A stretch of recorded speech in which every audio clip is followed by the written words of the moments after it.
கடந்த 3 ஆண்டுகளாக காவல்துறை சிறப்பாக செயல்பட்டு வருகிறது என்றும் எந்த தலையீடும் இல்லாமல் காவல்துறை சுதந்திரமாக இயங்கி வருவதாக சட்டப்பேரவையில் இந்திய கம்யூனிஸ்ட் கட்சி தமிழக அரசுக்கு பாராட்டு தெரிவித்துள்ளது.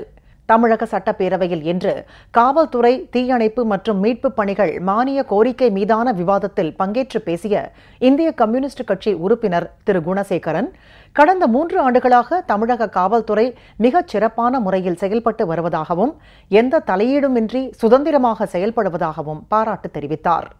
காவல்துறையை பற்றிய நமது மாண்புமிகு தமிழக முதல்வரின் மதிப்பீடுகள் என்பது மிகச் சிறப்பாக இருக்கிறது. குறிப்பாக தமிழகத்தில் கடந்த 3 ஆண்டுகளில் ஆளும் கட்சி, அரசியல் கட்சிகள் என்று யாரும் தலையீடு இல்லாமல் சுதந்திரமாக காவல்துறையினர் செயல்படுவதற்கான நல்ல வாய்ப்பை மாண்புமிகு தமிழக முதல்வர் அவர்கள் உருவாக்கியுள்ளார்கள் என்பதை இந்திய கம்யூனிஸ்ட் கட்சியின் சார்பில் வரவேற்கிறேன். சிவகங்கை மாவட்டத்தில் சுதந்திர போராட்ட வீராங்கனை வேலு நாச்சியாருக்கு தமிழக அரசு மணிமண்டபம் திறந்து வைத்ததற்கு திரு குணசேகரன் நன்றி தெரிவித்தார்.